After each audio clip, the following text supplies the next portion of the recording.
Everyone नमस्ते, welcome back to classes by Babita Gupta, Hawks educational institute. आज के इस वीडियो में हम बात करने वाले हैं विक्रमशिला के बारे में।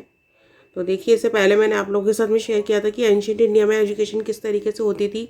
नालंदा यूनिवर्सिटी के बारे में मैंने आप लोगों के साथ में शेयर किया कि क्या थी नालंदा यूनिवर्सिटी, और तक्षशिला के बारे में भी, क्योंकि ये क्या है, एंशिएंट इंडिया की यूनिवर्सिटी थी, यानी कि जो हमारा प्राचीन भारत था उसमें जो एजुकेशन होती थी, तो उसके अंदर जो यूनिवर्सिटीज़ बनी थी उनके बारे में मैंने आप लोगों के साथ में फुल डिटेल डिस्कस की है, जो कि वीडियोस आपको प्लेलिस्ट पर जाकर इजीली मिल जाएंगे। आप चैनल पे प्लेलिस्ट पे जाएंगे तो अलग अलग प्लेलिस्ट बनी हुई है, जैसे बीएड है, एमएड है, डीएड की प्लेलिस्ट बनी हुई है, आपकी कोर्स वाइज प्लेलिस्ट बनी हुई है, जैसे कंटेम्प्रेरी की प्लेलिस्ट है, आपकी लर्निंग एंड टीचिंग एप्टीट्यूड की प्लेलिस्ट है। तो उस प्लेलिस्ट पर जाकर आपको सारे जो वीडियोस हैं वो ईजिली अवेलेबल हो जाएंगे। तो इसको हम स्टार्ट करते हैं आज विक्रमशिला को। और इसको स्टार्ट करने से पहले आप चैनल को लाइक सब्सक्राइब ज़रूर करें, शेयर करें और दूसरों के साथ भी नॉलेज को ज़रूर बांटें। तो देखिए, इसमें आपको फर्स्ट पॉइंट दिया हुआ है, the Vikramshila university was one of the renowned university of ancient India along with Nalanda and Takshashila. यानी कि नालंदा और तक्षशिला के साथ साथ विक्रमशिला भी क्या है, एक एंशियंट टाइम की यूनिवर्सिटी है, बहुत प्रसिद्ध यूनिवर्सिटी रह चुकी है। रिनोन का मतलब ही प्रसिद्ध होता है। तो जो हिंदी मीडियम वाले बच्चे हैं वो भी नोट करते रहे, क्योंकि हिंदी मीडियम और इंग्लिश मीडियम दोनों के लिए है, बायलिंगुअल क्लास चलती है। और आप लोगों का देखिए, अगर हिंदी मीडियम वाले इसको कन्वर्ट करके भी, क्योंकि गूगल पे आपको फीचर दिया हुआ है कि आप ट्रांसलेट कर सकते हैं जो भी आपकी लैंग्वेज है, तो उसके अंदर आप इसको ट्रांसलेट करके भी देख सकते हैं। तो देखिए, विक्रमशिला यूनिवर्सिटी जो प्राचीन भारत में बहुत ही पुरानी यूनिवर्सिटीज में से एक है, जो नालंदा, तक्षशिला और विक्रमशिला के बाद में आती है। तो देखिए, जो सबसे पहले तो तक्षशिला बनी थी, उसके बाद में नालंदा और उसके बाद में विक्रमशिला, इनके क्या एक सीरीज़ है। क्योंकि जो आपकी तक्षशिला थी वो 5th सेंचुरी में थी, उसके बाद में नालंदा थी 5th और 6th सेंचुरी तक थी, इसके बाद में विक्रमशिला आती है आपकी 7th एंड 8th सेंचुरी के अंदर।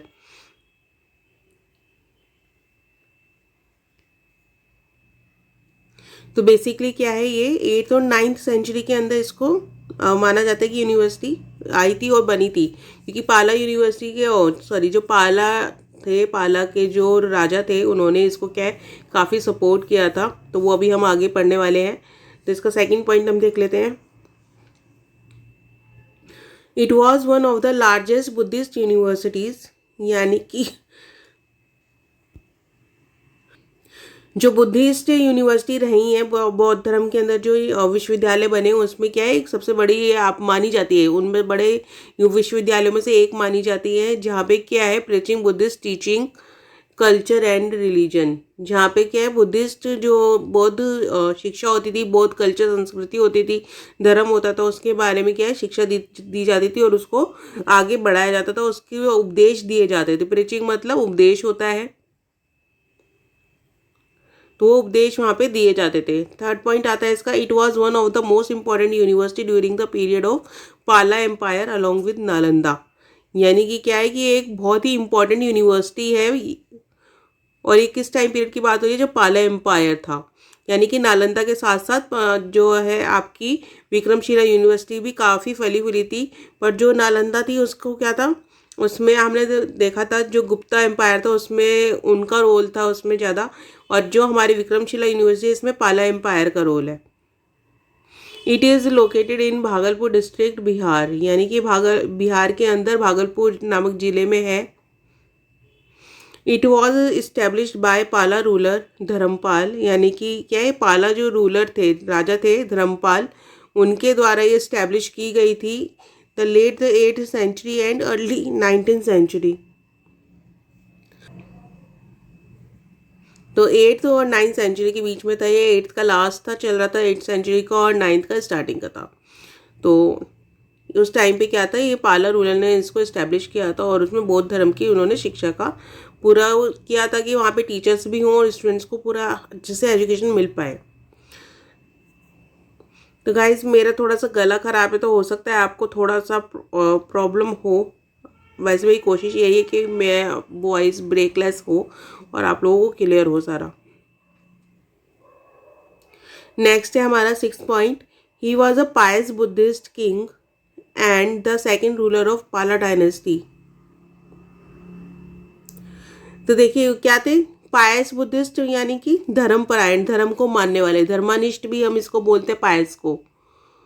तो वो एक बौद्ध धर्म को मानने वाले राजा थे, बहुत धर्मनिष्ठ थे, अपने धर्म पे अटल रहते थे वो। और उनको पाला डायनेस्टी का सेकंड रूलर भी माना जाता है, यानी कि पाला जो सल्तनत थी उनका सेकंड जो एक बोलते हैं ना जनरेशन का होना, तो वो माना उनको जाता है।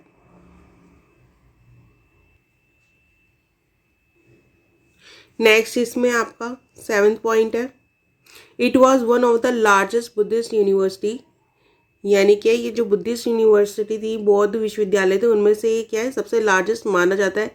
और लार्जेस्ट यूनिवर्सिटीज में यानी यूनिवर्सिटीज़ जो होती थी, जो बड़ी यूनिवर्सिटीज़ हैं उनमें से एक ही मानी जाती है। विद मोर देन 100 टीचर्स, जिसमें क्या थे 100 से ज़्यादा टीचर्स थे, अबाउट 1000 स्टूडेंट्स, और 1000 से भी ऊपर क्या थे स्टूडेंट्स थे उस टाइम पे। नेक्स्ट है इसमें 8 point, some of the important subjects that were taught, यानी कि कुछ जो इम्पोर्टेंट सब्जेक्ट, बहुत सारे वैसे तो वो बहुत सारे विषय वहाँ पे पढ़ाए जाते थे, पर उनमें से जो कुछ इम्पोर्टेंट है, महत्वपूर्ण है, तो वो कौन कौन से थे, philosophy, grammar, metaphysics and Indian logic. तो फिलॉसफी हम बोलते हैं दर्शन शास्त्र को, ग्रामर के व्याकरण को बोलते हैं कि व्याकरण वहाँ पे सिखाई जाती थी, मेटाफिजिक्स सिखाई जाती थी, मेटाफिजिक्स यानी तत्व मीमांसा, एंड इंडियन लॉजिक वहाँ पे सिखाया जाता था कि भारतीय तर्क, यानी कि जो देखिए इंडिया के अंदर क्या है जो आपको नॉलेज मिलती है वो क्या साइंटिफिक नॉलेज होती है, हर एक चीज़ के पीछे एक लॉजिक है, तो वो जो लॉजिक्स होते थे वो साइंस, एक तरीके से आप कह सकते हैं साइंस, वो सिखाया जाता था वहाँ पे बच्चों को। नेक्स्ट आता है 9 point, this ancient university was destroyed by the forces of Mohammad bin Bakhtiyar Khilji around 1193। तो ये क्या था कि ये जो यूनिवर्सिटीज़ थी, विश्वविद्यालय थे, जैसे हम नालंदा के बारे में हमने पढ़ा, तक्षशिला के बारे में पढ़ा, तो ये क्या थे जो आउटर फोर्सेस थे ना, इन्होंने इनको डिस्ट्रॉय किया था। इसी तरीके से ये जो हमारी यूनिवर्सिटी है, इसको भी क्या था, मोहम्मद बिन बख्तियार खालजी ने 1193 के करीब बिल्कुल इसको डिस्ट्रॉय कर दिया था, इसको बिल्कुल ख़त्म कर दिया था। और देखिए उनका ख़त्म करने का मकसद यही था, डिस्ट्रॉय करने का, कि जो कल्चर है, जो हमारे भारत की संस्कृति है, वो ज़्यादा एक्सप्लोर ना हो, वो रूल करना चाहते थे अपने संस्कृति के साथ में, ठीक है ना, अपने जो उनके रूल्स थे उनको वो इंडिया के अंदर लाना चाहते थे, इस वजह से। नेक्स्ट है इसमें 10th point, several libraries along with Hindu and Buddhist stupas. देखिए स्तूप जो होते थे ना, बौद्ध स्तूप होते थे, जैसे किसी की समाधि होगी तो वहाँ पे एक स्तूप बना दिया, कि कुछ मेमोरेबल कुछ बनाए तो वहाँ पे एक स्तूप बना दिया, तो बहुत सारे स्तूप और जो हिंदू कल्चर है, लाइब्रेरीज है, वो discovered in an excavation led by the archaeological survey of India under V S. Varma from 1972 to 1982, यानी कि 1972 के अंदर वी.एस. वर्मा के अंडर में एक जैसे खुदाई होती है, इस तरीके से खुदाई की गई, और उसके अंदर क्या है आर्कियोलॉजिकल सर्वे किया गया। आर्कियोलॉजिकल सर्वे यानी कि पुरातत्व सर्वेक्षण, तो उसके अंदर क्या है कि बहुत सारी लाइब्रेरीज मिली हैं उस जगह पर, और उस लाइब्रेरी के अंदर हिंदू और बुद्धिस्ट स्तूपस भी डिस्कवर हुए हैं उस जगह के पास में। तो इस देखिए जो खुदाई के में जो चीज़ें मिलती हैं वही क्या होते हैं, सबूत होते हैं कि किसी टाइम पर कोई चीज़ रही होगी। तो इसी तरीके से यहाँ पे भी था। नेक्स्ट पॉइंट देख लेते हैं 11th point, and the last point है ये आपका, in 2015 the central government of India decided to reconstruct the ancient university to restore its historical importance, यानी कि 2015 में जो सेंट्रल गवर्नमेंट है इंडिया की, यानी कि केंद्रीय सरकार है, उन्होंने डिसाइड किया कि ये जो एक हिस्टोरिकल प्लेस है इसको क्या है रिस्टोर करना चाहिए, क्योंकि इसकी क्या है हिस्टोरिकल इम्पोर्टेंस है, इतिहास में इसका बहुत महत्व है। तो इसलिए जैसे हमने नालंदा और तक्षशिला को हमने क्या है एक उसको सेव किया, उस जगह को, उसको एक भारतीय संपत्ति माना, एक इम्पोर्टेंस उसको दी, उसको यूनेस्को ने भी क्या है उसको एक पुरातत्व संपत्ति माना है, ठीक है ना।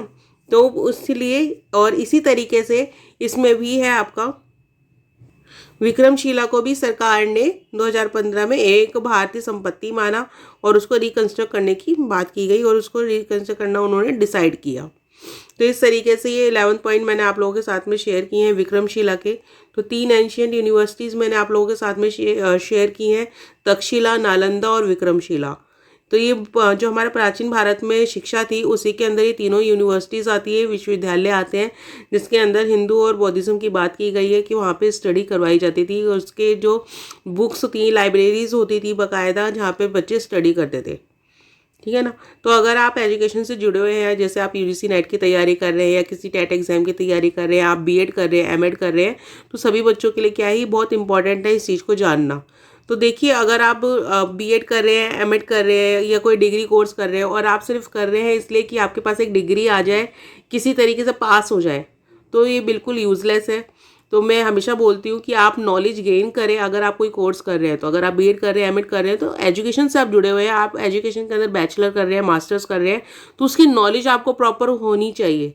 तो इसलिए ये जो वीडियोस मैं बनाती हूँ ये बहुत ही सिलेक्टिव टॉपिक्स पे होती है। और मेरी कोशिश रहती है कि जो इंपॉर्टेंट टॉपिक्स हैं, जिनकी नॉलेज बच्चों को बेसिकली होनी चाहिए, वही मैं आप लोगों के साथ में शेयर करती हूँ।